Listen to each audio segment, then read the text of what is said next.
माँ भगवती अपने भक्तों का कल्याण करे। यह कथा शिव पुराण से ली गई है और आज हम इस कथा में जानेंगे पृथ्वी का नाम मेदिनी कैसे पड़ा तथा मिट्टी खाना क्यों निषेध है। तो आइए हम सब कथा सुनते हैं। श्री सूत जी कहते हैं, जब जगत गुरु भगवान विष्णु के श्री विग्रह से निद्रा दूर हुई, उनके नेत्र, मुख, नासिका, बाहु, हृदय एवं वक्षस्थल सभी अंगों से निकलकर उस तामसी देवी ने मूर्तिमान हो आकाश में स्थान बना लिया और भगवान बार बार जम्हाई लेते हुए उठकर बैठ गए। तब उन्होंने देखा वहीं प्रजापति ब्रह्मा जी भयभीत होकर खड़े हैं। फिर तो महान तेजस्वी श्री विष्णु जी मेघ की भांति गंभीर वाणी में कहने लगे। भगवान विष्णु बोले, पद्मयोनि ब्रह्मा जी, आप जब तब छोड़कर यहाँ कैसे आ गए? हे भगवान, क्यों आप इतने चिंतित हैं? आपका मन भय से अत्यंत घबराया हुआ क्यों है? ब्रह्मा जी ने कहा, भगवान, मधु और कैटभ नामक दो दैत्य आपके कान की मैल से उत्पन्न हुए हैं। उनका रूप बड़ा ही भयंकर है और वे अपार बली हैं। वे दोनों मुझे मारने के लिए उपस्थित हैं। हे जगत प्रभु, उन्हीं के डर से मैं आपके शरण में चला आया। भगवान, मेरा कलेजा कांप रहा है और चेतना लुप्त सी हो रही है। अब आप हमें बचाइए। भगवान विष्णु बोले, ब्रह्मा जी, यहाँ विराजिए। अब आपका भय समाप्त हो जाएगा। वे मूर्ख अपनी आयु खो चुके हैं। अभी युद्ध करने के लिए मेरे पास आएंगे और निश्चय ही मैं उनका वध कर दूंगा। श्री सूत जी कहते हैं, इस प्रकार देवाधिदेव भगवान विष्णु ब्रह्मा जी से कह रहे थे। इतने में ही मतवाले मधु और कैटभ दोनों महाबली दानव ब्रह्मा जी को खोजते हुए वहां आ पहुंचे। मुनिवरों, सर्वत्र जल ही जल था। बिना किसी अवलंब के ही निश्चित होकर वे दैत्य खड़े हो गए। उनके सर्वांग में अहंकार भरा था। वे ब्रह्मा जी से कहने लगे, भागकर इनके पास चला आया। क्या इससे बच सकेगा? युद्ध कर, ये देखता ही रहेगा और हम तेरे प्राण को हर लेंगे। इसके बाद सर्प के फन पर बैठने वाले इसे भी हम मार डालेंगे। किंतु पहले तू लड़ ले, या लड़ना नहीं चाहता तो मैं तुम्हारा दास हूँ, यूं कह दे। श्री सूत जी कहते हैं, मधु और कैटभ की बात सुनकर भगवान विष्णु उनसे कहने लगे, दानव श्रेष्ठ, तुम इच्छा पूर्वक मुझसे युद्ध कर लो। हे महाभाग, तुम बड़े बलशाली हो, तुम्हें असीम अभिमान हो गया है। यदि युद्ध करने की अभिलाषा हो तो आओ, मैं तुम्हारे अभिमान को दूर कर दूंगा। श्री सूत जी कहते हैं, भगवान विष्णु के वचन सुनकर मधु और कैटभ की आंखें क्रोध से लाल हो उठी। वे बिना किसी सहारे के जल में खड़े थे, फिर भी श्री विष्णु से युद्ध करने के लिए तैयार हो गए। मधु कुपित होकर तुरंत ही भगवान से लड़ने के लिए आगे आया। अभी कैटभ वहीं ठहरा ही था। दो मतवाले पहलवानों की भांति भगवान विष्णु और मधु मल्ल युद्ध करने लगे। मधु के थक जाने पर कैटभ लड़ने लगा। फिर मधु और कैटभ यूं बार बार क्रोधित होकर दैत्य बलशाली श्री हरि के साथ बाहु युद्ध करने में संलग्न हो गए। उस समय ब्रह्मा जी और भगवती शक्ति ये दोनों आकाश में खड़े होकर यह दृश्य को देख रहे थे। मधु और कैटभ को कुछ श्रम न हुआ और भगवान विष्णु थक से गए। जब 5000 वर्षों तक लड़ाई होती रही, तब भगवान श्री हरि मधु एवं कैटभ की मृत्यु के विषय में विचार करने लगे। सोचा, अरे, मैंने 5000 वर्षों तक युद्ध किया, फिर भी इन भयंकर दानवों का श्रम तक न हुआ और मैं थक गया। यह बड़े ही आश्चर्य की बात है। मेरा बल और पराक्रम कहाँ चला गया? ये दानव सदा स्वस्थ कैसे रह जाते हैं? कौन सा ऐसा कारण है इस समय उपस्थित हो गया? यूं भगवान विष्णु चिंतित देखकर मधु और कैटभ को अपार हर्ष हुई। तब वे मतवाले दानव मेघ की भांति गंभीर वाणी में कहने लगे, विष्णु, यदि तुम में बल न रहा हो और युद्ध करने से थकान आ गई हो, तुम मस्तक झुकाकर हाथ जोड़कर कह दे, अब मैं तुम लोगों का दास बन गया। महामते, यदि यह न जचे, अभी कुछ शक्ति शेष हो तो युद्ध कर लो। तुम्हें तो हम मार ही डालेंगे, साथ ही इस 4 मुख वाले ब्रह्मा के भी प्राण को हर लेंगे। श्री सूत जी कहते हैं, महाभाग, श्री विष्णु अगाध जल में विराजमान थे। मधु और कैटभ ने उन्हें यूं खरी खोटी सुनाई।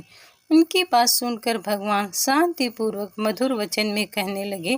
भगवान बोले, जो थक गया हो, डरा हो, जिसके हथियार गिर पड़े हो, या वो स्वयं गिर गया हो, अथवा अभी जो बालक हो, इन पर सूरवीर पुरुष प्रहार नहीं करते। यही सनातन धर्म है। इस युद्ध में मैंने 5000 वर्षों तक लड़ाई की है। मैं अकेला हूँ और समान बल वाले तुम दो भाई लड़ रहे हो। तुम दोनों समय समय पर जैसे जैसे विश्राम कर लेते हो, वैसे ही मैं भी कुछ विश्राम करके युद्ध करूँगा। इसमें क्या संदेह है। माना तुम दोनों महान मत वाले सूरवीर हो, परंतु कुछ समय ठहरो, मैं विश्राम कर लूँ, फिर न्यायपूर्वक युद्ध आरंभ होगा। सूत जी कहते हैं, भगवान विष्णु का उक्त कथन सुनकर दानव श्रेष्ठ मधु और कैटभ शांत हो गए। फिर युद्ध होगा यूं निश्चय करके कुछ समय के लिए वे दूर जाकर खड़े हो गए। चतुर्भुज भगवान विष्णु ने देखा मधु और कैटभ यहाँ से दूर चले गए हैं। तब उन्होंने उनकी मृत्यु क्यों नहीं होती इसका कारण सोचा। विचार करने पर ज्ञात हुआ कि भगवती ने इन्हें वरदान दिया है। ये जब चाहेंगे तब भी इनकी मृत्यु उनके पास आएगी। इसी से शांत भी नहीं होते। मैं व्यर्थ में इतनी घोर लड़ाई की है, मेरे परिश्रम का कुछ भी फल न मिला। ये कैसे मरेंगे, यह ठीक जाने बिना अब मैं युद्ध करूं भी किस प्रकार। ये दानव वर के प्रभाव से घमंड में चूर हो रहे हैं। सदा मुझे दुख देना इनका स्वभाव ही बन गया है। बिना युद्ध किए ये कैसे मरेंगे। भगवती वर दे चुकी हैं, वह उसे टाल नहीं सकती। भला अपनी इच्छा से तो दुखी आदमी भी मृत्यु का आवाहन नहीं करता, फिर ये क्यों मरना चाहेंगे। जब कोई असाध्य रोगी और दरिद्र भी स्वयं मरना नहीं चाहता, फिर तो ये अभिमान में चूर रहते हैं, अपनी मृत्यु को क्यों चाहेंगे। अतः मैं अब सभी मनोरथ पूर्ण करने वाली उन विद्यामयी शक्ति की शरण में चलूं, क्योंकि अब उनके प्रसन्न हुए बिना कार्य नहीं सिद्ध हो सकता। भगवान विष्णु यूँ सोच रहे थे, इतने में ही मन को मुग्ध करने वाली भगवती योग निद्रा के उन्हें दर्शन हुए। उस समय वे कल्याणमयी देवी आकाश में विराजमान थी। आनंद स्वरूप भगवान श्री हरि का योग का ज्ञान तो था ही। उन्होंने बड़े ही रहस्यपूर्ण शब्दों में मधु और कैटभ का संहार होने के लिए भगवती भुवनेश्वरी की स्तुति की। भगवान विष्णु की स्तुति करने पर देवी मुस्कुराकर कहने लगी, विष्णु तुम देवताओं के स्वामी हो। हरे अब पुनः युद्ध करने में तत्पर हो जाओ। अब वे दोनों सूरवीर दानव ठग कर मारे जा सकेंगे। मेरी वक्र दृष्टि से ये अवश्य मोह में पड़ जाएंगे। नारायण, मेरी माया से मोहित हो जाने पर तुम शीघ्र ही इन्हें मार डालो। श्री सूत जी कहते हैं, भगवती की प्रेम रस से सनी हुई वाणी सुनकर भगवान विष्णु युद्ध भूमि में आकर खड़े हो गए। ये महाबली दानव बड़े ही विचारशील थे। युद्ध की इच्छा से वे भी सामने उपस्थित हुए। भगवान विष्णु को सामने देखकर उन्हें बड़ा हर्ष हुआ। बोले, चार भुजा वाले विष्णु, ठहरो ठहरो और युद्ध करो। तुम्हें लड़ने की उत्कंठ इच्छा तो है ही। हार और जीत में प्रारब्ध प्रबल होता है, यह निश्चय जानकर तुम्हें युद्ध में लग जाना चाहिए। बलवान विजयी होता है, किंतु कभी कभी भाग्यवश दुर्बल भी विजय पा जाता है। इसलिए महात्मा पुरुष को चाहिए कि किसी भी परिस्थिति में हर्ष और शोक न करे। मैं सदा से दानवों का शत्रु हूँ। प्राचीन समय में बहुत से दैत्य मुझसे पराजित हुए हैं। यह जानकर हर्ष और इस समय इन मधु एवं कैटभ में हार गया, यह शोक करना तुम्हारे लिए अनुचित है। श्री सूत जी कहते हैं, इस प्रकार कहकर महाबाहु मधु और कैटभ युद्ध के लिए डट गए। उन्हें देखकर भगवान विष्णु ने बड़े विचित्र ढंग से घूंसा मारा। महाभिमानी उन दैत्यों ने भी भगवान पर घूंसों से चोट पहुँचाई। यूं परस्पर घोर युद्ध होने लगा। लड़ते हुए उन अपार बलशाली दानवों को देखकर भगवान श्री हरि ने कातर भाव से भगवती की ओर दृष्टि फेरी। सूत जी कहते हैं, उस समय भगवान करुणा रस से भीग से गए थे। उन्हें देखकर भगवती ने अट्टहास किया। उनकी आंखें लाल हो गई। साथ ही उन्होंने कामदेव के वाड़ों की तुलना करने वाले अपने कटाक्ष भरे नेत्रों से उन दैत्यों को आहत कर दिया। भगवती मुस्कुराती हुई तिरछी नजरों से उनकी ओर देख रही थी। उनके उस अवलोकन में प्रेम और मोह से भरे थे। फिर तो भगवती की तिरछी चितवन को देखकर दुरात्मा मधु और कैटभ तुरंत मोहित हो उठे। मदन सरों से उनका मन व्यथित हो गया। यह कैसे मनोहर अद्भुत दृश्य सामने आ रहा है। यूं मानते हुए वे अपनी विस्तृत छटा दिखाने वाली देवी की ओर देखते ही रह गए। भगवान विष्णु काम साधने में सतर्क हो तो थे ही वे देवी के अभिप्राय को देखकर समझ गए कि अब दैत्य मोहित हो चुके हैं। फिर तो हंसकर मेघ की भांति गंभीर वाणी में उन्होंने मधुर शब्दों में कहा, वीर, तुम्हें जो इच्छा हो वर मांग लो। मैं तुम्हारे युद्ध कौशल से अत्यंत प्रसन्न होकर अवश्य वर देने को तैयार हूँ।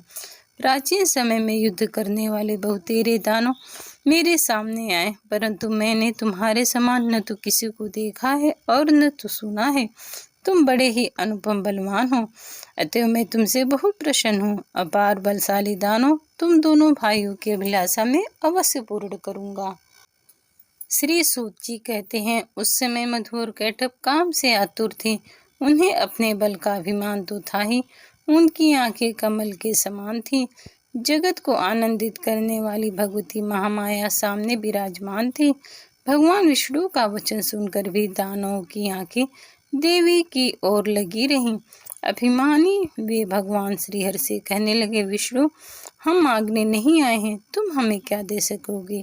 देवेश, तुम्हें भी हम देने को तैयार हैं, हम याचक नहीं, हम तो उदार दाता हैं। ऋषिकेश, तुम्हें जिस वर की अभिलाषा हो हमसे प्रार्थना करो। वासुदेव, तुम्हारे इस अद्भुत युद्ध से हम प्रसन्न हैं। मधु और कैटभ की बात सुनकर भगवान विष्णु ने कहा, यदि तुम लोग अब मुझ पर प्रसन्न हो तो वर देना चाहते हो तो बस यही वर दो कि तुम दोनों मेरे हाथों मृत्यु को स्वीकार कर लो। श्री सूत जी कहते हैं, इसके पश्चात भगवान हरि की बात सुनकर मधु और कैटभ को महान आश्चर्य में पड़ गए।